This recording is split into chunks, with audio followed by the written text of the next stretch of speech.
Yo, what's going on, guys? Matthew B. Haynes here, aka the Clockmaster, and today we're going to be talking about Skeleton Crew Episode 3. I'm going to be sharing a quick recap and breakdown to this episode. It's not going to be as in-depth as my previous breakdowns for Episode 1 and 2, just because I want to catch up to Episode 6 as quickly as I can.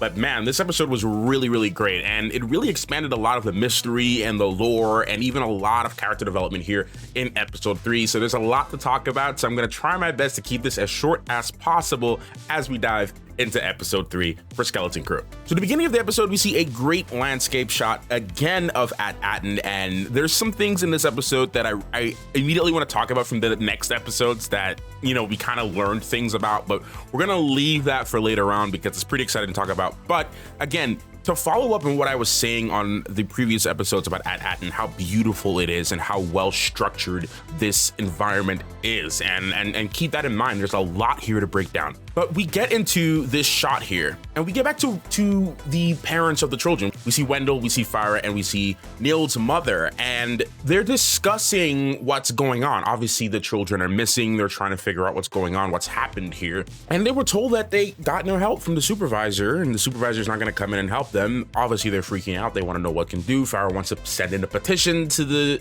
supervisor to get, you know, more involvement in finding her child. One of the things that stood out to me here was this sequence with Wendell. I don't know if there's something deeper going on with his character. I don't know if he knows more than he's letting on at this point in the episode. I couldn't figure it out, but I'm like, something was a little bit suspicious there. Is either he's trying to compartmentalize all of his thoughts, or he's just trying to figure out, okay, how the hell am I going to do this? Or maybe he has a little bit more involvement in what's actually happening, or knows more than he's willing to share with his peers and share with us, obviously.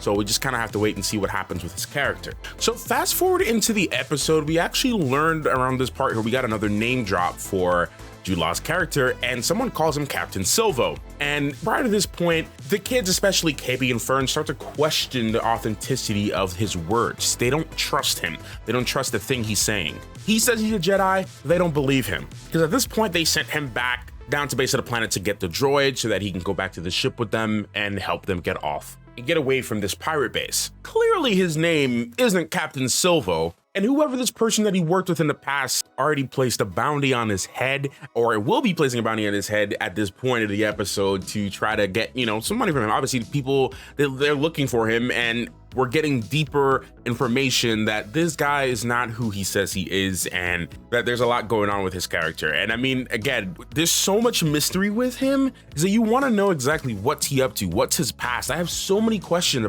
about his character. I want to know what he's been up to, what he's going to be going for. So after a crazy action sequence with them trying to get away from this fuel line, which was incredibly tight on the ship, they all escape, and a bounty was officially placed on Captain Silvo's head. He mentions that he has a friend on a moon in another planet that can help them figure out where At-Aten is. So they're on their way there, and again, throughout this entire process, they still do not trust him at all. They don't trust a single thing that he's saying, questioning whether he's actually still a Jedi or not. And of course, along with the kids, SM-33 is also very suspicious of this Jedi, Jod.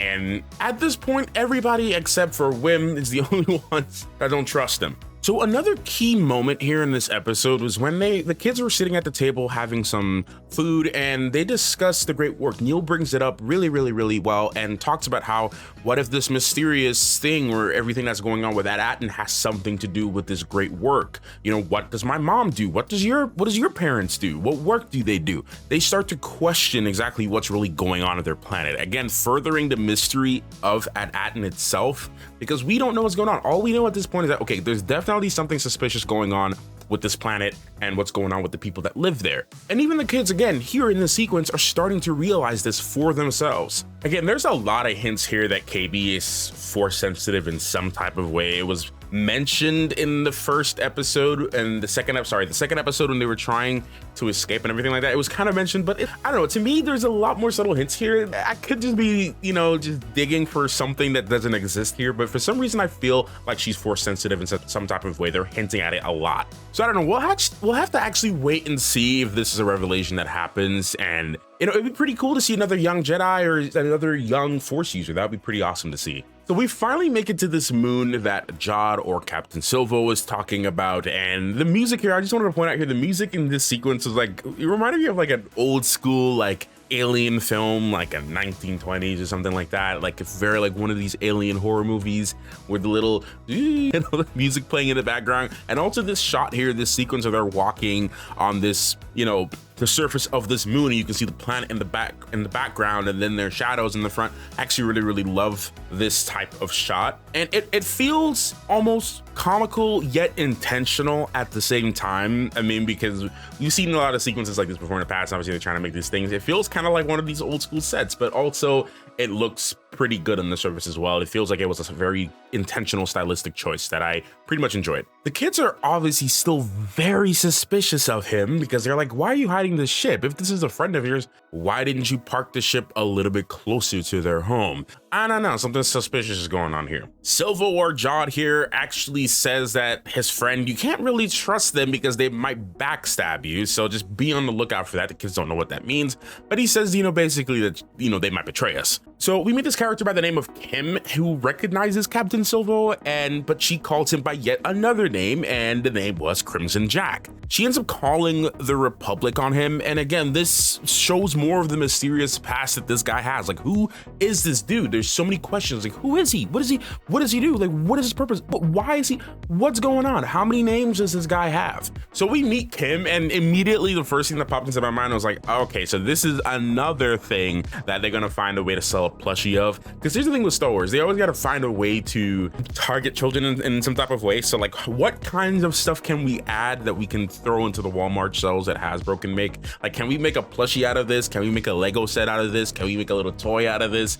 Can we make some clothing out of this? It was Baby Yoda for a while, so now we gotta find something else. So Kim could be a perfect example of this little plushie that somebody might want to get their kids next Christmas. I also want to point out that I really love like Kim's workspace, like her area, all the like tablets and archives and everything like that. She seems to be this type of archivist or collector or some old navigator that's clearly been around for such a long time. But I love her whole vibe. I love her whole setup. It was pretty interesting, pretty cool. Now, one of the biggest things in this episode, which I wish I could spend more time to talk about, was we have an actual reference to the Old Republic. Now, I don't know exactly if they're referring to the actual Old Republic as we know it from what is now considered like the legacy stories or the legend stories. We know they focus more on the High Republic, and I figured that they would have actually called it that, but no, but they didn't call it the High Republic, since that's something that Disney Star Wars has been trying to focus on. They call this they actually say the Old Republic. Now, again, I don't know if they're just saying the Old Republic as just in like the older Republic, like this is the Republic when they were old, or the actual Old Republic, who knows? And another thing to break down on this little sheet that she's looking at here, you can see the Arabic written on the side. If you actually really wanted to see what that is, there is an Arabic translator if you really wanted to go in. And again, I wish I had the time to like analyze this. I'm pretty sure I can pick up the Arabic translator and try to figure out what's written on this. I don't think it's just random Arabic though. But one of the important things that was mentioned in this sequence was that At-Aten was one of a few planets that was purposely hidden during the Old Republic. Now that was a pretty big thing. It was like, okay, so we have a few planets that was in the system that were purposely hidden. Why? What reason? What question? What does it have to do with? Does this have anything to do with what Palpatine was trying to do back in the day? Were these a whole bunch of other planets that he had off to the side? Because we knew Palpatine had a huge plan. This could have went all the way back to Plagueis, right? This could go all the way back to those times, some great master plan, some great work. What is that? Does that lead towards the First Order? Again, more questions that we don't have answers to in this episode. So the kids talk about a barrier, and she asked if they could describe what the barrier was like, and she mentioned that it's possibly nebula gases, and that's a way that they can hide the planets, and that it would make it harder for people to actually find them. She tries to continue to delay them, and Silvo, Crimson Jack, Jod decides that, okay, we need, he senses that she's deliberately trying to stall and that the Republic was called on them. So he tries to force the coordinates out of them. KB starts to describe more and more about the planet, and she's able to kind of pinpoint at least planet that she believes to be at Aten. So they escape, and they don't want to let him on the ship, while these X-Wings are coming at them. They don't want to let him on the ship until he tells the truth. Now, obviously, he's not going to tell the truth, but the kids they know not to trust him, but they've never been in this type of situation before. They don't know how to handle this. So they're just like, look, we're not going anywhere until you tell us the truth. he fabricates something, or he agrees to listen to them and follow their orders, and he essentially turns them into fugitives, you know, running away from X-Wings and chasing, you know, shooting at them and running away. So it's always nice to see an X-Wing, okay? As a big X-Wing lover, it's always nice to see an X-Wing. So there's some themes and details from this episode that I wanted to mention very briefly. We got a little reference to not only the Old Republic or just, you know, other times, but we have something even later on where we see a Separatist droid in the sequence when he went back to go look for SM-33. That was pretty fun. It was really cool to see a little, you know, nice little Easter egg to throw in there with the Separatist droid. As far as like character development, honestly, I feel like Fern's like cautious nature and the way that she thinks and her analytical style to things, and I think more of the analytical style is on KB, but just the way that she's a little bit more cautious, going back to Fern and how she thinks about things, it really starts to shine through this episode a lot. The way she's able to like assess situations and not easily trust strangers, these are all themes that we're seeing about her character. Again, her situational awareness and her intuition is really awesome, and I love to see that development side of her character. And speaking of KB, she's very calculated. She doesn't seem to have too much emotion on the surface, but she's very calculated. She thinks before she speaks, and she sits back, she stays quiet, and she listens, and she observes, and she takes in all the information. Again,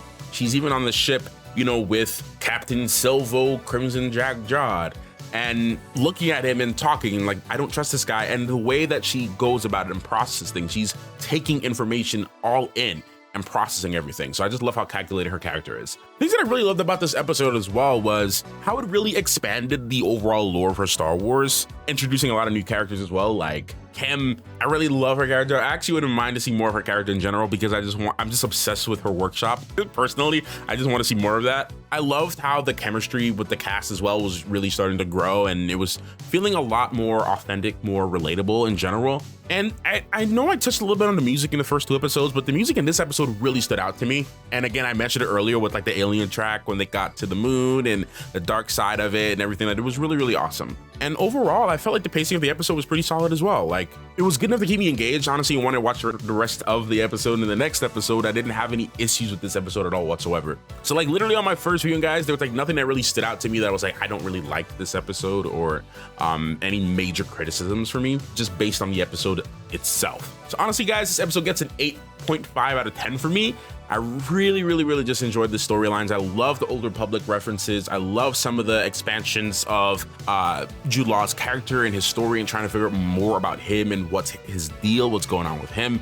I really enjoyed that aspect of it all. So I cannot wait to talk about episode 4. I'm gonna go ahead and start talking about that, guys, and then episode 5 and 6, and then we will be caught up, and then we can go ahead and start making more predictions for the last 2 episodes of the season. So if you guys have been enjoying this, please let me know. I can't wait to do more breakdowns for other shows and TV series in the beginning. I know I'm a little late on this, but better late than never, and I'm glad I can get this out, guys. So I hope you enjoyed this, and for those who have been enjoying it, I appreciate it. Please leave some comments down below. It means a lot to me. I put a lot of work into these, and I love these. I take notes, I write down, I do the whole process. I really love doing this type of content. So please let me know if you want to see more of this, and I'll see you in the next one. Clockmaster out.